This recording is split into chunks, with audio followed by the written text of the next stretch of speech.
All right, we will go ahead and get started with the August 18th regular board meeting of the Morgantown Area Partnership. It is 5:30. Nope. Come on, this is the second time I've done that. One of us is going to have to change our names.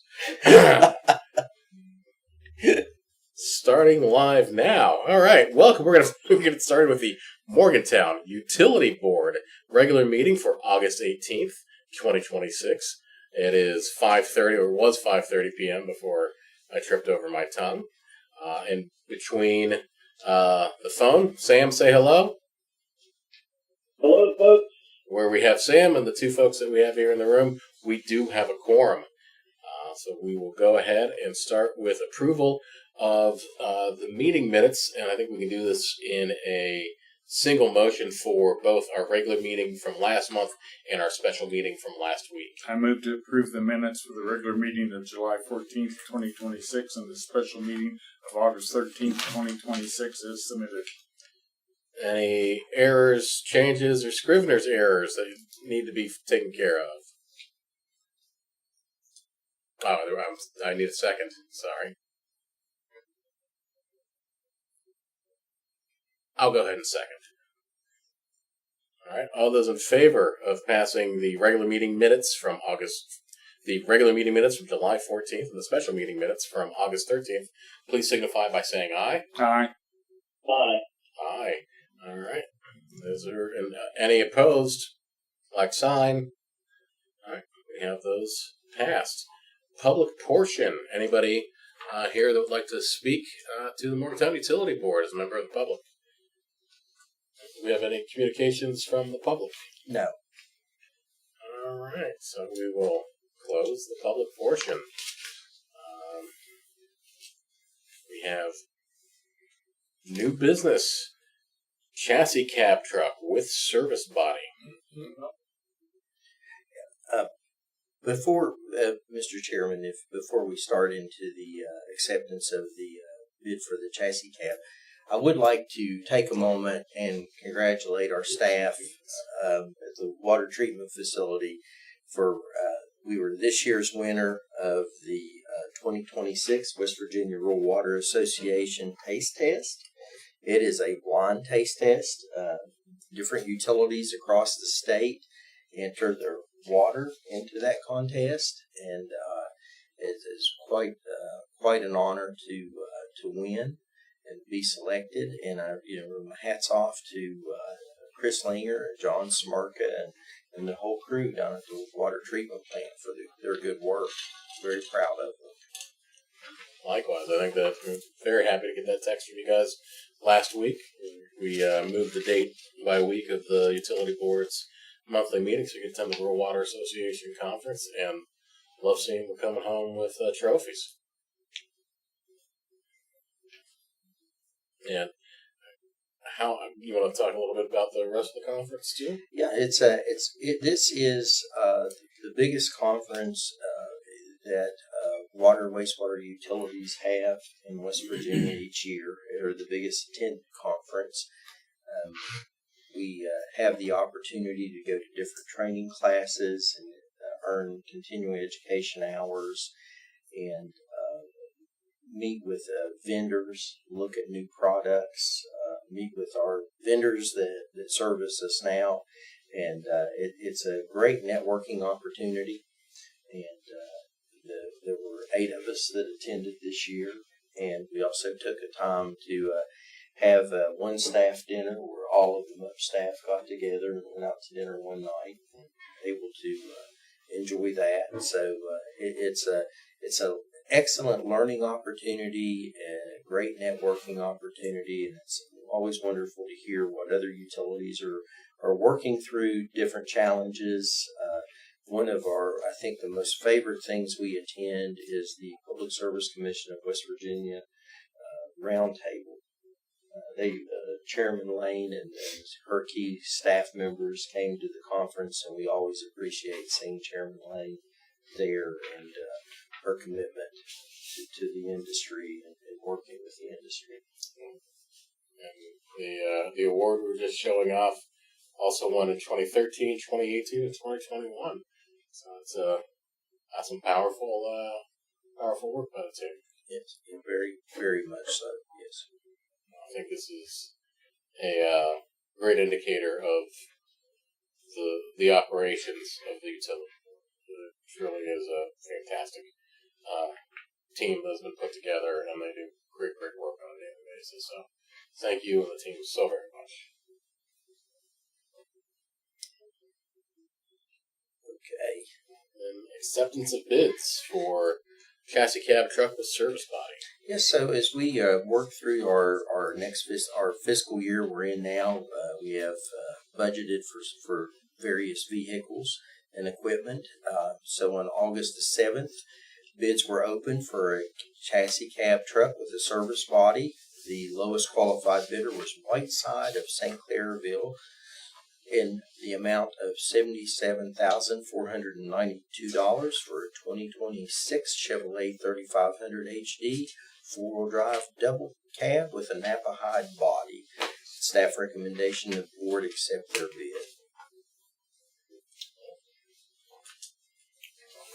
And are we comfortable? Well, I'll do the motion. I'll ask for a motion first. I move to accept the bid from Whiteside of St. Clairsville in the amount of $77,492 for a 2026 Chevrolet 3500 HD four-wheel drive double cab with a Napa hide body. I second that motion. Got the motion on the floor. I see the second bid was for just shy of $1,500 more. Doesn't specify the Napa hide body, but it also specifies a little over 2 weeks versus 4 months waiting time. Are we comfortable with the delivery? Yes, and also the truck is bid by not St. Clairsville, but from Whiteside Chevrolet is the red versus the white truck bid by the other vendor. Red is good. Or as apparently Chevy wants to call it, red hot. Red hot, yes. All right. Got the motion on the floor. All those in favor of accepting the bid, please signify by saying aye. Aye. Aye. Any opposed? All right. Thank you, sirs. Old business, Van Voorst Sanitary Sewer Extension Project. Yes, so MUB and Thrasher will be holding a public meeting on August 20th. That's part of the requirements for the facilities plan. Thrasher is in contracting with the geotechnical engineering firm to perform borings for the new lift station and the river crossing. They've obtained more data on the existing sanitary sewer infrastructure. That data is being analyzed to determine the location for the discharge of the new force main. Thrasher is completing a map of the existing developments for MUB's review to discuss upgrades in the existing developments. MUB has also reached out to the local rail trail stakeholders about the project as Thrasher starts their gravity sewer and force main routing. Any questions? Thank you guys for including MRTC on the stakeholders. Office expansion and renovation and new shop garage. Yeah, so right now we're just waiting for the final design documents and cost estimates for the office and shop garage. I think we'll have that for the September meeting. I hope so. Sheet Lake Wastewater Treatment Plant Collection System and Upgrade Project. So work continues at all structures on the new site. Concrete lagging is being installed in the retaining wall along Sunset Beach Road. Brick veneer is being installed at the Headworks building. Walls are being finished in the new oxidation ditch, as well as the installation of equipment and handrails. Walls are being finished in the final clarifier. Work continues on the RAS and state metering structure and at the UV structure. Electric and communication wiring are being installed in the control building. So there's work going on all over the site right now. What is the projected completion date for that at the present? It's Rich, I know it's in 2027. I don't remember the month. Midsummer. I think it's Midsummer. July. I didn't know if it was still on track. Yes. Okay. I think it's pretty much right on schedule. Good. And I know just another fact, they're targeting September, October, probably going to be sometime in October. And the new site, the new oxidation ditch will actually come online. So there'll be a startup of the new all the new stuff that's been put in, and then we'll take the old oxidation ditch and the old site out of service so that renovations and things can be done down there. So that's a pretty big step that we're pushing towards for October. So that's kind of the next big thing there is the startup of the new side of the plant. When would be an appropriate time for the board to go down there and take a site visit and see what was going on? I hope it's not in January. I think anytime. Yeah, any time. Fridays are the best days to go. Because the contractors typically not working on Friday is if they haven't been delayed by rain or anything. So we really like to go on a Friday to check everything out. So we can send around some dates and get. I mean, I would welcome that opportunity. Saddled up Just to and see what it's like. Yeah, it's. I don't know if it'd be appropriate to have not only the board members and staff, but it might be a useful time to have the press there to take a look, see on site if they wear appropriate hard hats. That's why I like to go when there's no activity. Right.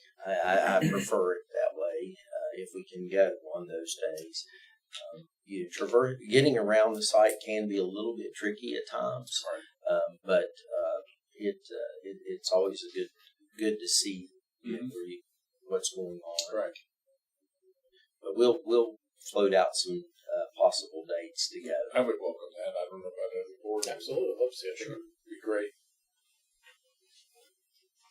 And it makes parking a lot easier too. Yes, parking can be a little tricky to get in there.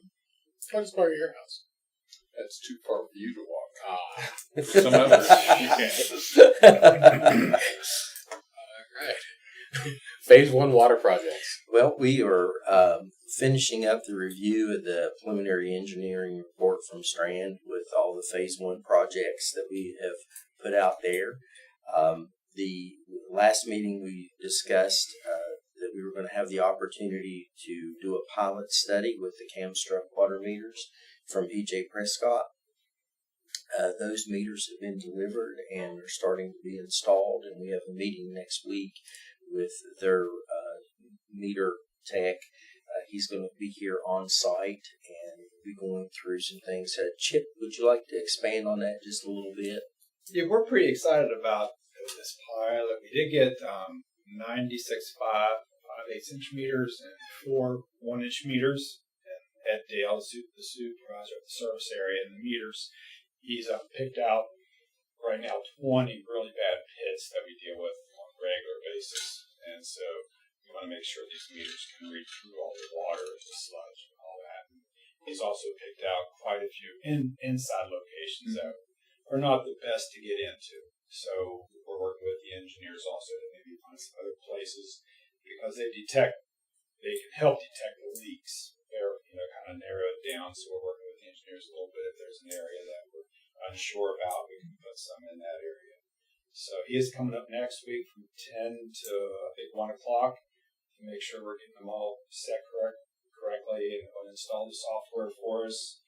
Going to activate the stuff on the tablets that we have so we can read it with the AMR, and also we can read some manually if we need to. So we're pretty excited about it.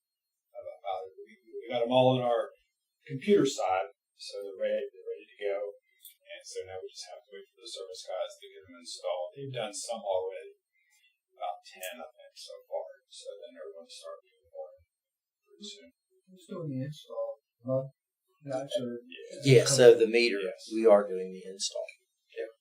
Some of these new developments, particularly in the Cheat area in the western part of the county, would it be appropriate at some point to just say for a new development coming in, all the installs should be the new meters so that we start from scratch rather than have to go back and retrofit them after the fact? Yes, that's exactly what we would do. Is after we have gone through the selection, where what a great bonus, because to do this pilot program, because our engineering firm estimated about $6 million in that contract.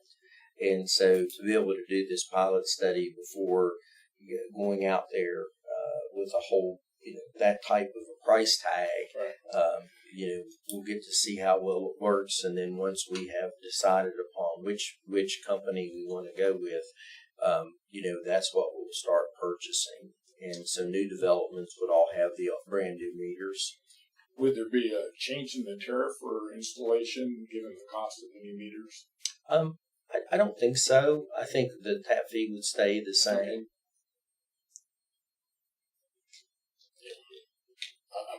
As I mentioned before, I love that while it's a new technology, Camstrup is not a startup. It's a long-standing brand, correct? Right. It's from Europe, and they do have a factory in Georgia. So they have a footprint here in the United States as well.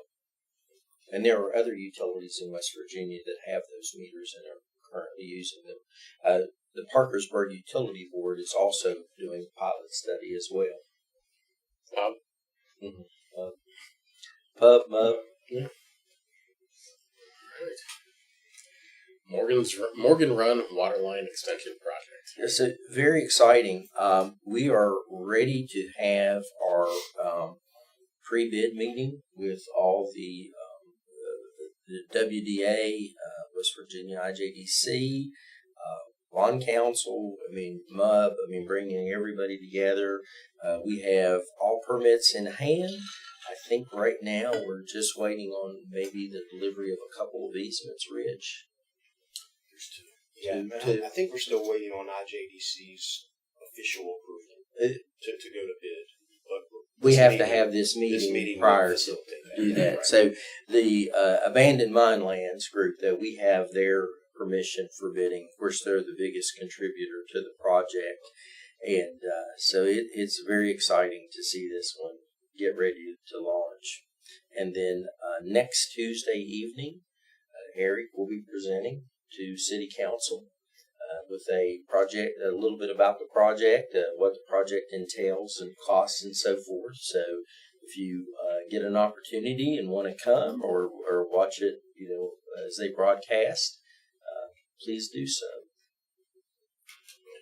There'll be a lot of pizzazz. It's just, that's understood, Eric. Yeah. Eric pizzazz. Yeah. I can't wait. All right. Central Lawn Sewer Interceptor Cleaning and Repair. Yeah, so going to get started. I'm sorry. This is Central Lawn, not the South Lawn. They have cleaned everything, I believe, Rich, now.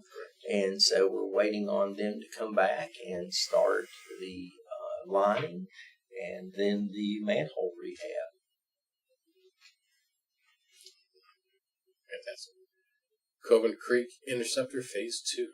So they are at the Parada Paving. They have started the project. They've installed about 400 linear feet of the new 24-inch gravity sewer line. So they are working. Do you have anything you want to add, Rich, on that project? Not really. They're pretty much done with laying line on the rail trail side of Don Knotts. And so there's a few things left to do.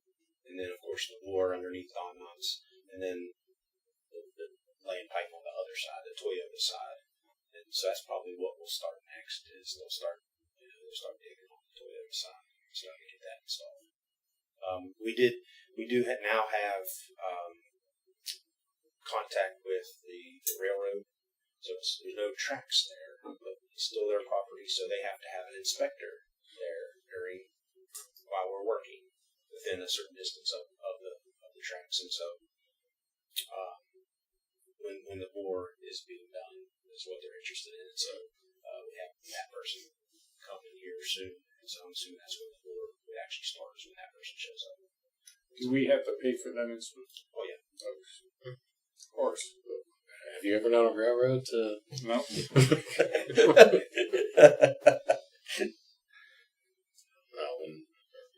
When when I was still in Kentucky, Lexington put in a stormwater sewer fee, stormwater runoff fee, and everybody had to pay. University of Kentucky, state, federal court, city of Lexington paid them their own rate. The only group that was carved out from it were the railroads. They're very good at making sure that everything's paid for by others. We do have a little piece that the final tie-in is there's just a few feet in White Park, right above Toyota, where we ended phase one. But that'll be at the end of the project, so we still have some time before. We've been communicating with Boat Park on that. Yes, and it's in the VRP program with this West Virginia DEP, and so the city of Morgantown has a licensed remediation specialist that we're also using, that same company. They have to be on site with us while we're on site digging within VRP, and so that'll happen. But we got a little time. What's a VRP? It's voluntary remediation program through the West Virginia DEP. Okay. Contamination. Great. Anything else on that? No. All right. Lower Pocono Stormwater Project. So Thrasher Engineering, they're finalizing the PER for the study area. And of course we have been in contact with Thrasher throughout, as they're doing their work.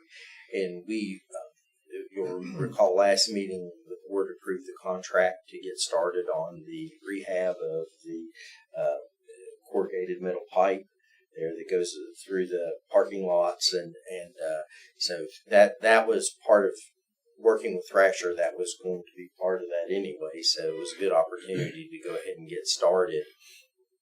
The contractors will be on site tomorrow, and so they're going to get started, and we're very excited to see this launch. And Raleigh Lane will be closed during their construction, and hopefully when they're not working, we'll be able to reopen the street. And I think hopefully, Rich, I don't know if we're going to be able to or not, but we'll try. And so it's getting started. And so we're going to say 2 months right now to complete the job, but hopefully that'll work out. I see that on social media earlier this week or late last week. It's getting rolling. Standard Street pipelining and separation project. So Insight, they've completed about 3,000 feet of the 3,400 linear feet planned for lining on Southern Avenue, Globe Avenue, and Astor Avenue. They'll complete the remaining lining once we have one point repair that needed to be completed. We've had some very nice compliments from the neighborhood, and everyone living in those areas have been very helpful and accommodating to allow Insight in and maneuver their equipment around, and we do appreciate that. Westover interceptor cleaning. So we've had Insight cleaning over there as well on the interceptor. So that's been going extremely well. They've gone back and looked at some of the previous work that they completed last fiscal year, and it's held very well. It's not we're not seeing a lot of debris back in the pipe, and they went back and were able to clean some of the line they were unable to clean when they were here last time because of the water line work we were doing, the big bore under the river.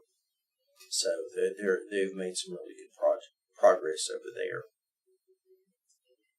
Northwestern Avenue sanitary sewer replacement. So we have been, with our own workforce, completing about 600 linear feet of sanitary sewer line replacement and upgrades within Northwestern Avenue. And so this was we're replacing and upgrading an undersized clay sewer line over there. So that job is coming along. Any questions about old business? One question. With the clay lines,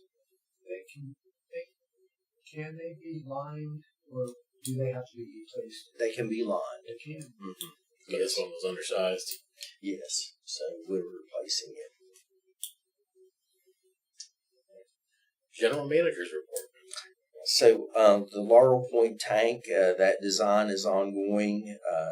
Thrasher and most staff have been working together, and so it's moving along. Rich, do you have anything you want to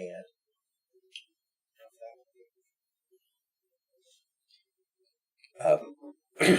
Household Hazardous Waste Collection Day, that we held that on August 1st. That was MUB's 12th year for hosting this event.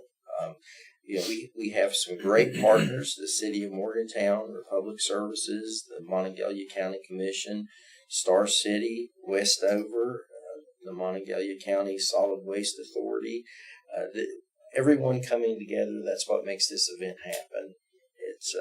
It is an expensive event, but it's well worth it. Chris Dale, he's been our lead guy on this project for all these years. He's always helped make it a big success. He's had 14 years organizing it. We would say he's the driving force behind turning this thing into an annual event that so many folks in Monongalia County look forward to each year. We serviced 499 vehicles, and that is down from last year. We hope that means that there's a lot less to be. That's why I wasn't. That's why I didn't come this year, because I brought stuff last time. Yeah. And Rich came by before he went on vacation and dropped some things off, and It's a great service. It really is. Did we count Rich? Because we might be able to get to 500. Yeah, I was. Well, I was gonna ask you know what? Ryan, 499, or maybe we made the 500. I think we are counting Rich now. I think we did leave him out. So we hit the 500 mark. We'll check the flock reader. Oh my goodness, Tom. Thanks for bringing that up. I thought I was the one that's supposed to make smart aleck comments. Dr. Tom, come on, man. No, that is a wonderful program. Thanks to you all and to Chris Dale for putting that on each year. It's truly a great thing, and I love the battery drop off that's in the lobby now year round.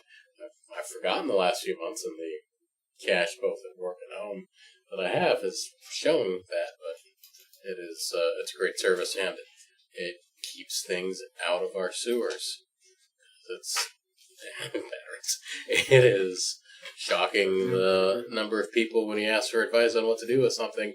Oh yeah, just pour it out.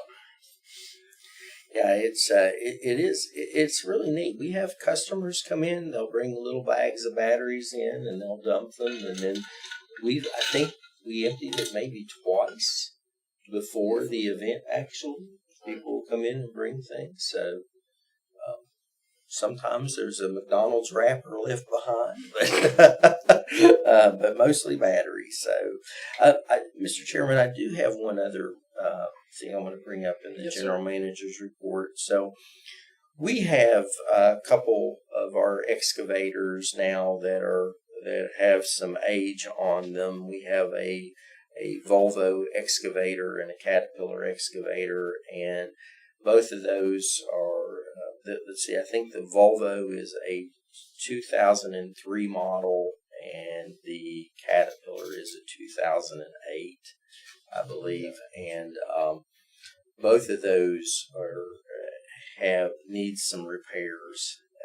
And the bottom line is that we're at a point where, at the age and the hours of service, we really hate to put much money into these two pieces of equipment, and I would like the board's authorization to move forward with putting out a bid for another new excavator, and the idea would be that we would use money from our reserve account to pay for it, and as we can, we would put that money back into the reserve account. And kind of just loan ourselves the money rather than going out to the market. Right. How much is the estimated cost? We're going to be right in about 300 and I have it right here, Tom. I should have had it front and center. Here we're going to be with the cat excavator and the accessories. About $335,000 is the estimated cost. So obviously that'll go out to bid. We'll look at the different equipment vendors that do bid, and maybe we will obviously want to test them. I don't see no problem. I mean, put it out for bid, and if we don't like it, we won't approve the bids. Exactly. How many companies would you expect to have bid? I would expect to have probably, Volvo, John Deere. I would think Caterpillar, obviously, probably around 5 or 6. I would expect to bid. I think one of the considerations I would think would be appropriate, given the outcry we're getting from farming communities about repair to own, that we make sure that any repairs would not have to be necessarily have to be done by the dealer, but that we would have the option to repair them ourselves. There's been some court cases, I think, particularly involving John Deere, where the people who have Deere equipment are required to have it repaired by a Deere authorized dealer. Otherwise, the warranty is affected. Not that every single thing we'd ever run into we would be able to repair ourselves, but repairability increasingly is an important consideration over the lifespan of some of these vehicles. Software is a big Right. issue. Mm-hmm. It's all proprietary now, and we obviously would never try to purchase at those prices, and so that's where you really get into what's going to have to go down to the dealer. Yeah. And of course, the most heavy equipment companies, they do have technicians that can come on site and do quite a bit of the work. Well, I guess what I'm suggesting is that as part of the RFP, you may want to ask for a description of the services that are provided, the length of warranty, et cetera, so we have a better sense. Because it could be not based on the price that they quote temporarily in bid specification with the long-term cost. And I think too, we want to see what costs for extended warranties would be too. Yeah. And consider that in the bid, because it may be well worth our while to purchase an extended warranty. That's right. As we have deep sewers in our service territory, and this equipment will reach that. As long as we're not under a power line, we're in great shape. And so, is this proposing replacing 2 existing with 1? Yes. Okay. Yes. And we would put the other 2 up for sale. Right. So Eric turned us on to the GovDeals website, and that's proven to be an excellent way to sell surplus equipment. Mm-hmm. And we'd put those on there and sell them, and as is condition. You have to tell any potential purchaser what the condition is of that you know of, and people will show right up. Put bids on. We've had people come, I think, from Florida even to purchase things. Other utilities or just general?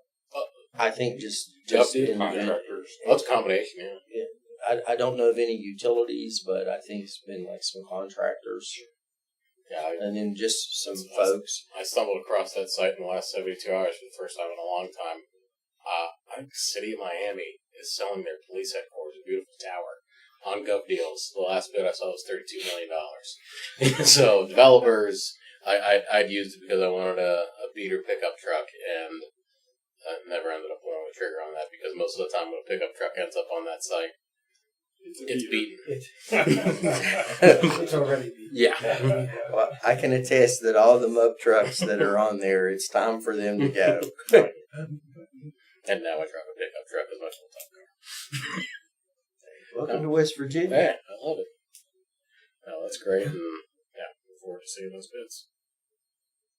Okay, thank you. Board member issues / discussions. I don't have it. Sam, anything? Yeah, I would just like to take a moment here to thank Mike and the guys and the technicians and whatnot for responding to the concern someone had in my neighborhood about water pressure. And they got out there prompt, did a great job. We appreciate you, appreciate the service and the quick response. So good job, guys. Thank you, Sam. We really appreciate that. And just, we try to make sure that we do a thorough investigation for all of our customers anytime there's an issue.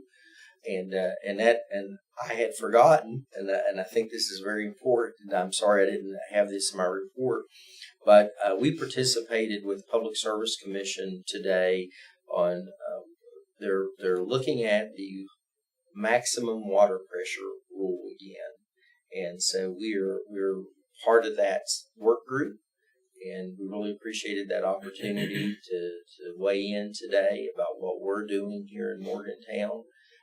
But something will come from that work group. We don't know yet, but there's a lot of discussion. We do know from some of the statements made by PSC staff that they would like to see the maximum pressure lowered. So we'll just have to wait and see as this work product develops. But Rich and Corey Jones and I participated today, and it was a good work session. Could you go a little bit more into that? Because most of the time when I hear about water pressure, it's people are not liking how low the water pressure is, not how high it is. And we do, most, if not everyone, has the regulator on the house, on their water lines to downgrade it. Is there a minimum? And then what's the issue with high water pressure? So the minimum we have is a 30 psi static pressure. But at that pressure, you have very little enjoyment, let's say, especially if you're in a 2-story home, so the maximum now, let's see, in 2003 is when the rule changed, and it's 135 is max. Now, what we do at MUB is on new construction, anyone with 100 PSI, we have them sign a high pressure waiver agreement. And that is actually filed in the courthouse with the property. So you go look at purchasing a piece of home, that document is there so you know that you're going to have 100 PSI. And that the building codes recommend a regulator at 80 PSI. And so as the individual needs to put that in the home. My home was built with one. So yes, you're absolutely right. Low pressure is, you'll hear more about that, but we live in a terrain where we have hills and valleys. And so you have to pump it to get it up to the hill, and the people that live up top, but it's going to drop back down into the valley. So we do have places where we have pressure regulating valves, mainline valves, but we do not install the individual ones. That's when we make sure everybody knows that they've got 100 PSI and they should install that. And we also have the low pressure waiver agreement too. And we make sure customers are aware if the pressure is low, because they probably have to put in an in-home booster. Little booster pump. And different companies make them. You can get those at the big box stores. Yeah, I've got a colleague who has low pressure in the house, but has had MUB come out and realize it is not anything that's leading to the house that's the problem. It's beautiful mid-century modern with concrete floors and very old pipes inside those concrete floors. And he lives on top of a hill, so it's a double whammy.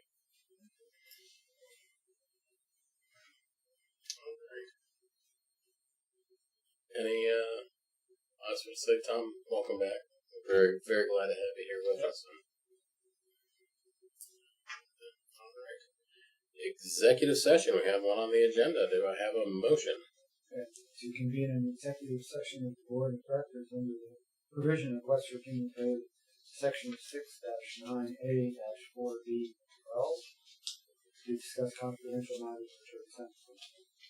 Disclosure under the West Virginia Freedom of Information Act to adjourn the meeting immediately upon. Second. We've got a motion and a second. All those in favor, please signify by saying aye. Aye. Uh, All right, we move to executive session.